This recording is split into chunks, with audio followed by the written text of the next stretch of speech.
तो दोस्तों, गार्गी पुरस्कार और बालिका प्रोत्साहन पुरस्कार सेशन 2025-26 के लिए आवेदन फॉर्म भरना शुरू हो चुके हैं, लेकिन इस बार आवेदन प्रक्रिया में बहुत बड़ा बदलाव किया गया। इस बार बालिका खुद है, ये अपना फॉर्म नहीं भर सकती, इसलिए उनको ये फॉर्म कैसे भरना है वो जानकारी तो मैं आपको बताने वाला हूं। और इसके साथ साथ ये आवेदन फॉर्म भरने से पहले बालिका को किन किन बातों को ध्यान में रखना है, क्या क्या सावधानी रखनी है, ये जानकारी भी आपको है वो बताने वाला हूं। इसलिए जो वीडियो है ना, उन सभी बालिकाओं के लिए बहुत ही खास होने वाली है जो गार्गी पुरस्कार या फिर बालिका प्रोत्साहन पुरस्कार के लिए आवेदन करने जा रही हैं।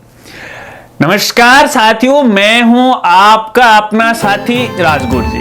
दोस्तों, वीडियो में आगे बढ़ने से पहले दो तीन छोटी छोटी जानकारी आपके साथ जरूर शेयर करना चाहूंगा। देखिए, पहली बात है, वीडियो थोड़ा लंबा बनेगा क्योंकि कई जानकारी हैं, कई अपडेट हैं, वो आपके साथ वो शेयर करने, इसलिए वीडियो को लास्ट तक आप जरूर देखिएगा। अन्यथा बाद में आप कमेंट करोगे, जो जानकारी मैं वीडियो में बता चुका हूं वही सवाल कमेंट के द्वारा पूछोगे तो आपको रिप्लाई नहीं मिलेगा और फिर आप ही कहोगे राजगुरु जी तो कमेंट का रिप्लाई नहीं करता, बहुत बड़ा आदमी बन गया है ना, खाम खाम मुझ पे नाराज होगी, इसलिए लास्ट तक बने रहेगा। इसके अलावा दूसरी जानकारी देखिएगा, अगर आपको ऐसा लग रहा है, वीडियो के लास्ट तक मेरा एनालाइज आप कीजिएगा, अगर आपको ऐसा लग रहा है कि राजगुरु जी हमें सही समय पे बढ़िया जानकारी देते हैं, इससे हमारी काफी मदद होती है, तो भैया मुझे हाइप है वो जरूर दीजिएगा।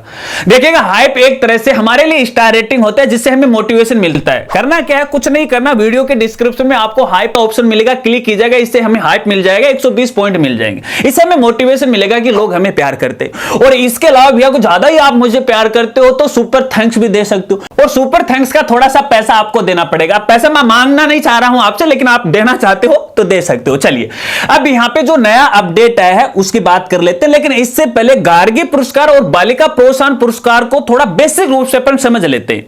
देखिएगा दोस्तों, यहां पे जो गार्गी पुरस्कार होता है वो कक्षा 10वीं की बालिकाओं के लिए होता है, और जो बालिका प्रोत्साहन पुरस्कार होता है वो कक्षा 12वीं पास वाली बालिकाओं के लिए होता है। तो ऐसे जो बालिकाएं 10वीं या 12वीं के अंदर 75 या इससे अधिक अंक प्राप्त किए हैं, तो वो इन दोनों ही योजनाओं के लिए फिर इस पुरस्कार के लिए यहां पे पात्र है वो समझी गई हैं, यानी आप इसके लिए आवेदन कर सकते हो। अब यहां पे देखिएगा, जो बालिकाएं वर्ष 2025 के अंदर कक्षा 10वीं पास कर चुकी हैं, जो फिलहाल 11वीं में अध्ययनरत है सेशन 2025-26 में, उनको तो गार्गी पुरस्कार की प्रथम किस्त मिलेगी, उनको तो प्रथम किस्त के लिए आवेदन करना पड़ेगा। ठीक है, इसके साथ साथ यहां पे जिन्होंने 2024 में पास कर ली है और फिलहाल यहां पे कक्षा 12वीं में अध्ययनरत हैं, उनको गार्गी पुरस्कार की दूसरी किस्त है वो मिलेगी, या उनके लिए आपको आवेदन करना, एक किस्त आपको पहले मिल चुकी है।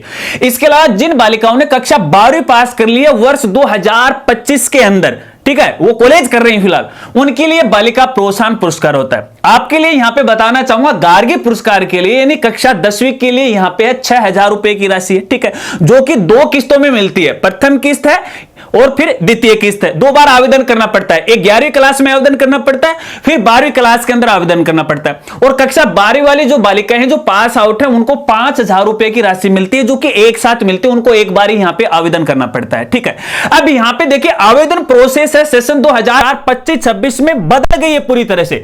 अब जो बालिका ना खुद अपना ये गार्गी पुरस्कार या बालिका प्रोत्साहन पुरस्कार का फॉर्म ही नहीं भर सकती, तो उनको कैसे भरना है वो तो मैं आगे बताऊंगा, लेकिन इससे पहले खास जानकारी जो अपने दिमाग में बिठा लेना है, याद नहीं रहती है, याद रहने की समस्या है, दिक्कत है तो लिख लेना, पेन ले लेना, ठीक है ना, वीडियो को सेव करना चाहते हो तो कर लीजिएगा। देखिएगा, ये जो आवेदन जब आप करोगे ना, तो इसका जो पैसा है ना वो आपके बैंक खाते में आएगा। कौन से बैंक खाते में? जो आपके जन आधार के साथ लिंक है, यानी अपने राजस्थान में जन आधार आपको पता है, उस जन आधार के साथ आपके परिवार का मुखिया, जो कि आमतौर पर महिला होती है, अपनी माता होती है, ठीक है, उसके बैंक खाते में, या फिर यहां पे बालिका का खुद का बैंक अकाउंट है उसके खाते में भी आ सकता है। अब मैं यहां पे आपको कहना चाहूंगा, देखिएगा, आपका जो जन आधार कार्ड उसमें आप ये चेक कीजिएगा कि जो जन आधार कार्ड के साथ आपका जो बैंक खाता है, चाहे वो परिवार के मुखिया का हो, वो एक्टिव है या नहीं है। अगर एक्टिव नहीं है तो उसे एक्टिव कर लीजिएगा, ठीक है ना। एक्टिव का मतलब है, कई बार देखिए उसमें ट्रांजैक्शन नहीं होते, लेन देन नहीं होता, तो वो होल्ड हो जाता है, और होल्ड होने की वजह से पैसा नहीं आएगा। क्योंकि लास्ट ईयर भी ऐसा हुआ है, फिलहाल भी बालिकाएं मेरे पास मैसेज पे मैसेज करेंगी, सर हमारा पैसा नहीं मिला, दूसरी बालिकाओं को मिल गया। तो कारण यही है कि किसी न किसी वजह से आपका पैसा वो होल्ड होगा। और खास तौर पर यहां पर ध्यान रखना, IFSC कोड का ध्यान रखना, क्योंकि बैंक खाता सही है, लेकिन आईएफएससी कोड है वो गलत होता है। ज्यादातर क्षेत्रीय ग्रामीण बड़ौदा बैंक की ये समस्या थी, अब तो वो बैंक ही बदल गया, नया बैंक आ गया, राजस्थान ग्रामीण बैंक आ गया, तो वो भी आप सही तरीके से चेक कर लीजिएगा। मैंने यहां पे प्रोसेस बताई है, उस वीडियो का लिंक आपको वीडियो की डिस्क्रिप्शन में मैं दे दूंगा कि इसके अंदर क्या समस्या, जो 2.0 वर्जन आया है ना जन आधार का, वो वीडियो आप जरूर देखिएगा, पूरा समझिएगा। जन आधार में आप खुद ही यहां पे अपडेट कर सकते हो। एक तो आपका बैंक खाता फुल्ली अपडेट होना चाहिए। इसके अलावा यदि यहां पे देखिएगा बालिका का खुद का बैंक अकाउंट है तो आप अपने जन आधार में खुद का ही बैंक अकाउंट है वो लिंक करवाएगा, ठीक है। अब ध्यान रखना यहां पे आपके बैंक खाते में और आपके जन आधार में और आपकी 10वीं या 12वीं की जो मार्कशीट है उसमें डेटा एक जैसा होना चाहिए। एक जैसा मतलब आपके नाम की स्पेलिंग। जो 10वीं या 12वीं की मार्कशीट में यदि बालिका प्रोत्साहन पुरस्कार के लिए आवेदन कर रहे हैं तो कक्षा 12वीं पे लागू होगा। अगर आप 10वीं के आधार पर गार्गी पुरस्कार का आवेदन कर रहे हैं तो कक्षा 10वीं की जो मार्कशीट के ऊपर जो आपका डेटा है, जैसे आपके नाम की स्पेलिंग है, पिता के नाम की स्पेलिंग है, आपकी डीओबी है, वो सेम की सेम आपके जन आधार कार्ड होनी चाहिए। अब देखिएगा जन आधार के अंदर है, नाम हिंदी में प्रिंटेड होता है, हमें दिखता पता नहीं चलता है उसकी स्पेलिंग सही है या फिर गलत है, हमें मालूम ही नहीं चलता है।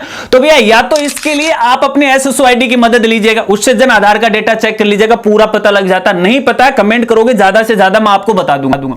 या फिर किसी ई मित्र की मदद लीजिएगा, उनको पूछेगा कि हमारा डेटा देखिएगा पर्टिकुलर कि हमारे नाम की स्पेलिंग, पिता के नाम की स्पेलिंग 10वीं की रिकॉर्ड या 12वीं की क्लास की मार्कशीट के अनुसार है भी या नहीं है।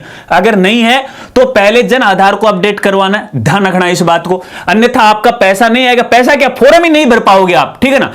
तो यहां अपडेट करने में जो जन आधार उसमें 10 से 15 दिन का समय लग जाता है, और वैसे एक दिन में भी हो जाता है। 2 प्रोसेस है आजकल जन आधार को अपडेट होने में, जो प्रक्रिया अपनाती है, 2 स्टेप होते हैं, 2 लेवल होते हैं यहां पे। पहला लेवल जब आप यहां अपडेट के लिए आवेदन कर देते हो, फॉर्म सबमिट कर देते हो जन आधार का, तो यहां पे देखिए आपकी जो गांव का ग्राम पंचायत है या ग्राम सहायक है, सेवक है, ठीक है, उसकी आईडी पे जाएगा, वो वेरीफाई करेगा। फिर यहां पे आपका ब्लॉक लेवल या तहसील लेवल का जो अधिकारी है, वीडियो है या ठीक है, जो अलग अलग ऑफिस बना रखे हैं जन आधार को अपडेट करने में, उनकी आईडी पे जाएगा। तो वहां अगर आपके संपर्क सूत्र हैं तो उनसे तुरंत फोन कॉल करके या व्यक्तिगत जाके भी आप वेरीफाई कर सकते हो। आधा 1 घंटे में भी काम हो सकता है, 1 दिन में भी हो सकता है, और मैक्सिमम यहां पे देखिए 15 दिन का समय लगता है। 15 दिन के अंदर अंदर तो उनको यहां पे ये सुनो अपडेट जो भी ऑब्जेक्शन है वो तो डालना ही पड़ेगा उनको। तो आप जैसे करना चाहते हो वैसे कर, मैंने यहां पे प्रोसेस है वो बता दी, ठीक है। अब यहां पे मान लेते हैं कि आपका पूरा डेटा एकदम एक्यूरेट सही है, किसी प्रकार की कोई दिक्कत नहीं, फिर आप आवेदन कर सकते हो। अब यहां पे आपको बैंक खाता देखना, आपका बैंक खाता आपका चालू होना चाहिए, रनिंग मोड में होना चाहिए। अगर चालू नहीं है तो बैंक में विजिट कीजिएगा, उसमें कुछ पैसे डालिएगा, कुछ निकालिएगा वापस, क्योंकि पैसा तो कोई डाल हर कोई सकता है लेकिन निकाल हर कोई नहीं सकता है, तब वो ऑटोमेटिक चालू हो जाएगा। बैंक मैनेजर से आप संपर्क कर लीजिएगा, आपको पता है कि आपका बैंक खाता कितने दिनों से चालू है, कितना उसमें लेन देन कब तक हुआ वो आपको पता है, ठीक है ना। क्योंकि अगर अपन 12 महीने तक या इससे ज्यादा में अगर उसमें लेन देन नहीं करते हैं तो वो टेम्पोररी होल्ड हो जाता है, कई बार परमानेंटली बंद भी हो जाता है। इस बात को आपको खास तौर पर ध्यान रखना, ठीक है। चलिए अब भी यहां पे बात करते हैं आवेदन प्रोसेस की। देखिए आवेदन फॉर्म तो ऑनलाइन ही भरे जाएंगे, आवेदन भरने की जो डेट रहेगी वो आज से यहां पे शुरू होगी, 19 नवंबर से लेके 15 दिसंबर 2025 तक ऑनलाइन है वो भरे जाएंगे। लेकिन मैं आपको बता देता हूं ये अभी तक डेट वो बढ़ने के पूरे चांस है। हालांकि आपकी जानकारी के लिए एक और जानकारी वो बताऊंगा, क्योंकि यहां पे देखिए विभाग के द्वारा फिलहाल इसको लेके आदेश जारी नहीं किया गया है। अभी यहां पे देखिए न्यूज ही आई है। अब जैसे मेरे पास भी ये न्यूज आई तो मैंने संबंधित डिपार्टमेंट के जो उप सचिव हैं, कौन है, बालिका शिक्षा फाउंडेशन जयपुर के उप सचिव हैं, उनसे मैंने यहां पे कहा कि भाई आदेश वगैरह मेरे को आप भेज दो ताकि मैं वीडियो बना के बालिकाओं को सूचना दे दूं। तो उन्होंने कहा कि भैया एक बार आप रुकना आपको, क्योंकि अभी समस्याएं चल रही हैं। वो क्या क्या समस्याएं हैं वो आगे मैं आपको बताऊंगा, ठीक है ना। लेकिन यहां पे आवेदन फॉर्म है, आज नहीं तो कल नहीं तो परसों से शुरू हो जाएंगे। जब भी आप ये आवेदन शुरू हो तो इन बातों का आपको खास तौर पे ध्यान रखना। अब इसके अलावा आवेदन कैसे होगा, देखिएगा दोस्तों, लास्ट ईयर की बात करें तो लास्ट ईयर तक यहां पे दोनों ही यानी गार्गी और बालिका प्रोत्साहन पुरस्कार, अब बार बार मैं बालिका प्रोत्साहन पुरस्कार नहीं बोलूंगा, गार्गी बोलूंगा, समझ जाना, 10वीं और 12वीं दोनों के लिए, ठीक है ना। लास्ट ईयर तो यहां पे देखिएगा जो बालिका ना खुद ही आवेदन कर सकती थी, अपना जो शाला दर्पण पोर्टल है उसके माध्यम से खुद ही आवेदन कर सकती थी, कोई दिक्कत नहीं है, कहीं पर जाने की आवश्यकता नहीं थी। ई मित्र वालों के माध्यम से भी करवा सकते थे, कंप्यूटर सेंटर वालों के माध्यम से भी करवा सकते हैं। लेकिन अब यह फैसिलिटी पूरी तरह से बंद कर दी गई, यानी अब बालिका खुद है यह आवेदन नहीं कर सकती। तो क्या करना पड़ेगा, करना कुछ नहीं है, जिस स्कूल से आपने कक्षा 10वीं या 12वीं पास की है उसी स्कूल के माध्यम से यह आवेदन होने वाले हैं। और यहां पे जो पोर्टल है वो है बीएसपी, बेनिफिशियरी स्कीम पोर्टल है। आपको मैं यहां पे बताना चाहूंगा। देखिएगा, अपने राजस्थान के अंदर एकीकृत स्कॉलरशिप का एक पोर्टल है, वो बनाया गया।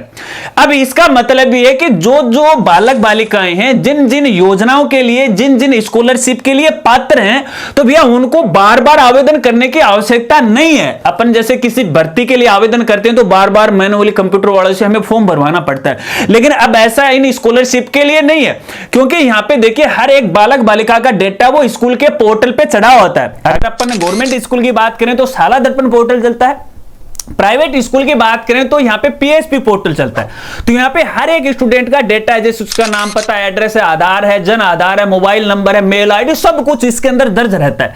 अब वहीं से वो डेटा उठाएगा, और जो जो बालक बालिकाएं जिस योजना के लिए पात्र हैं, तो ये जो बीएसपी पोर्टल है ना, ये ऑटोमेटिक है, उसका डेटा सिंक कर लेता है अपने साथ, और फिर यहां पे माध्यम से, यानी स्कूल के माध्यम से है, ऑटोमेटिक फॉर्म है वो भरे जाते हैं। ओके, ये अप्लाई, हाँ या ना में जवाब देना पड़ता है, मैनुअल कुछ भी टाइप नहीं करना पड़ता है। तो ऐसे में यहां पे देखिए ये जो फॉर्म है केवल स्कूल के द्वारा बीएसपी पोर्टल के माध्यम से वो भरे जाएंगे, आपको नहीं भरना। अब बालिकाओं को क्या करना है, आपको संबंधित स्कूल से संपर्क करना है, और यहां पे देखिए जो बालिकाएं 12वीं पास कर चुकी हैं जो कॉलेज में, वो भी अपने पहले वाली स्कूल से संपर्क करना है। या फिर कुछ ऐसी बालिकाएं हैं जो फिलहाल देखिए कक्षा 10वीं तो किसी दूसरी स्कूल से पास की थी, ठीक है, लेकिन वर्तमान समय में वो कहां आ गई, प्रेजेंट स्कूल में आ गई, तो उनको प्रेजेंट स्कूल के अंदर है वो आवेदन करना है। ठीक है, फिलहाल मैं आपको बता रहा हूं क्योंकि अभी इस पोर्टल पे दिक्कत चल रही है और इसकी पूरी गाइडलाइन भी नहीं आई है, इसलिए अगर इसमें कोई थोड़ा बहुत परिवर्तन होता है तो आगे एक नई वीडियो के माध्यम से मैं आपको बता दूंगा। ठीक है, लेकिन आपको इस बात को भी ध्यान रखना है, स्कूल से तो संपर्क आपका हो जाएगा कि हमारा फॉर्म भर दो, लेकिन फिर भी वो डायरेक्ट फॉर्म नहीं भर पाएंगे, क्योंकि स्कूल का जो पोर्टल है, शाला दर्पण या पीएसपी पोर्टल है, वहां पे स्टूडेंट का डेटा पूरी तरह से अपडेटेड नहीं रहता है, क्योंकि उन पोर्टल के ऊपर है केवल नाम, पता, एड्रेस डाला जाता है, जन आधार और आधार कार्ड की डिटेल है तकरीबन बच्चों की नहीं मिलते वहां पे, क्योंकि इसमें या तो हो सकता है कि स्कूल वाले हैं, हालांकि गवर्नमेंट स्कूल में तो शायद ये समस्या कम मिलेगी, लेकिन प्राइवेट स्कूलों में सबसे ज्यादा ये समस्या मिलेगी। इसलिए यहां पे देखिएगा इस पोर्टल के ऊपर जो शाला दर्पण पोर्टल है, पीएसपी पोर्टल है, यहां पे एक प्रपत्र 9 का ऑप्शन आता है। इस प्रपत्र 9 के अंदर हर एक स्टूडेंट की पूरा डेटा उसके अंदर फीड करना पड़ता है। अब वो प्रपत्र 9 यदि पूरा भरा होगा, यानी खास तौर पे उसका आधार कार्ड और जन आधार उसके अंदर लिंक होगा, तो उसका नाम जो बेनिफिशियरी स्कीम पोर्टल है, बीएसपी पोर्टल है, वहां पे दिखाई देगा, अन्यथा नहीं दिखाई देगा। तो ऐसे में स्कूल साथी भी अगर ये वीडियो देख रहे हैं तो वो भी ध्यान करके देख लीजिएगा। इसके अलावा स्कूल वालों के लिए तो मैं एक अलग से वीडियो बनाने वाला हूं, उसके अंदर आपको पूरी जानकारी बताऊंगा कि उसके अंदर आपको क्या करना है, कैसे करना है, ठीक है ना, चिंता मत कीजिएगा। अब यहां पे है, जब प्रपत्र 9 के अंदर आपका डेटा सेव हो जाएगा, जन आधार और आधार लिंक हो जाएगा, वेरीफाई हो जाएगा, उसके बाद बीएसपी पोर्टल पे ऑटोमेटिक उस बच्ची का नाम दिखाई देगा, बस वहां पे आपको अप्लाई करना है, ओके करना है। ये फॉर्म कैसे भरा जाएगा इसके लिए हमारी अलग से वीडियो आने वाली है, जैसे ही वीडियो पोर्टल शुरू हो जाएगा लिंक इस वीडियो के डिस्क्रिप्शन में अपडेट कर दिया जाएगा। हमारा दूसरा चैनल है ज्ञान कामना यूट्यूब चैनल, ठीक है ना, वहां पर आप देख लीजिएगा, पूरी अपडेटेड जानकारी मैं आपको बताऊंगा। फिलहाल पोर्टल पे दिक्कत है, आज यानी 19 नवंबर को मैं वीडियो बना रहा हूं, पोर्टल पे कोई भी डेटा यहां पे नहीं हुआ क्योंकि वो मॉड्यूल लाइव नहीं हुआ। मैंने संबंधित डिपार्टमेंट से फोन पे भी बात की है, यहां पे व्हाट्सएप मैसेज के द्वारा भी की है, तो यहां पे है वो बता रहे हैं कि अभी मॉड्यूल को लाइव नहीं किया है, अभी हमें लगे हुए हैं, उनके सामने भी समस्याएं आ रही हैं, ठीक है ना। तो यहां पे एक और बात मैं आपको बताऊंगा, जब ये पोर्टल पे मॉड्यूल लाइव हो जाएगा, यानी फॉर्म भरना शुरू हो जाएंगे, अगर उस समय किसी बालिका का नाम नहीं आ रहा है, भले यहां पे देखिए प्रपत्र 9 के अंदर पोर्टल पर बालिका का आधार, जन आधार पूरा डेटा अपडेट है, लेकिन फिर भी यहां पे नाम नहीं आ रहा है, तो यहां पे बच्ची का नाम है बीएसपी पोर्टल पर इस पुरस्कार के लिए मैन्युअली ऐड किया जा सकता है, कक्षा 10वीं या फिर 12वीं के रोल नंबर डाल के, ठीक है ना, जो कि आज से 5-6 साल पहले हुआ करता था, जब शुरुआत में इस योजना की योजना तो क्या है, जब पहली बार ऑनलाइन भराए गए थे अपने राजस्थान में, हालांकि चल तो ये लंबे समय से रही है, तो जिस समय यहां पे ऑटो वेरीफाई हुआ करते, ऑटो नहीं, ये संबंधित अपना जो ब्लॉक शिक्षा अधिकारी है उसके कार्यालय से ये वेरीफाई हुआ करते थे। अच्छा, इसमें मैंने भी शुरुआत में संबंधित ब्लॉक शिक्षा अधिकारी की मदद की है इस बारे में। तो वो सिस्टम है फिर से यहां पे वापस आ गया, क्योंकि पिछले 2-4 सालों से हम लगे हुए हैं और अब की बार कुछ मॉडल में और परिवर्तन कराने की कोशिश करेंगे। कोई भी डेटा यहां पे सही तरीके से है वो दिख नहीं पा रहा कि किसको यहां पे फीस वो पुरस्कार की राशि मिली है नहीं मिली है, क्योंकि आवेदन तो कर देते हैं, बाद में पता ही नहीं चलता, बैंक में मिलती नहीं है, स्टेटस ऑनलाइन दिखाता नहीं, कई तरह की समस्याएं। तो ऐसे में देखिएगा यहां पे सभी बालिकाओं को मैं कहना चाहूंगा, यदि आपको पुरस्कार के लिए आवेदन करना है तो संबंधित स्कूल से आप संपर्क कीजिएगा जहां से आपने 10वीं 12वीं पास की है। लेकिन उनको एक बात जरूर कह देना कि पीएसपी पोर्टल या शाला दर्पण पोर्टल पे हमारा जन आधार और हमारा जो आधार कार्ड है वो फुल्ली अपडेट वो कर दीजिएगा, अन्यथा वहां पे आप फॉर्म नहीं भर पाओगे। और इसके अलावा एक बार फिर से कहना चाहूंगा, जन आधार भी आपका पूरी तरह से अपडेट होना चाहिए, नाम, स्पेलिंग, आपका अकाउंट नंबर सब कुछ है, अन्यथा आपको स्कॉलरशिप या पुरस्कार की राशि वो नहीं मिलेगी। आशा रखता हूं अब आप अच्छी तरह से समझ गए। अब इसके अलावा यदि आपका कोई सवाल है तो बेझिझक मेरे साथ शेयर कर सकते हैं, नया अपडेट आएगा जरूर जानकारी दूंगा सोशल मीडिया के माध्यम से, अपने फेसबुक, इंस्टाग्राम, टेलीग्राम चैनल है, व्हाट्सएप चैनल है, सब पे माध्यम से आपको जानकारी दूंगा, चिंता मत कीजिएगा, सबको फॉलो कर लीजिएगा, लिंक आपको वीडियो की डिस्क्रिप्शन में वो मिल जाएगा। अब यदि वीडियो जानकारी आपको अच्छी लगी तो लाइक कीजिएगा, क्योंकि जितनी जानकारी मैं आपको बताता हूं शायद ही कोई क्रिएटर है इन सरकारी योजनाओं के बारे में, इन स्कॉलरशिप के बारे में, स्कूल रिलेटेड जानकारी है, शायद ही कोई क्रिएटर आपको बता दो। आप आंख उठा के है सोशल मीडिया पे है वो सर्च कर लीजिएगा, क्योंकि हम जानकारी देते हैं, जेन्युइन देते हैं, ऑफिशियल देते हैं, ऑफिस से संपर्क करने के बाद ही आपको जानकारी वो प्रोवाइड करते हैं। आशा रखता हूं अब आप अच्छी तरह से वो समझ गए होंगे।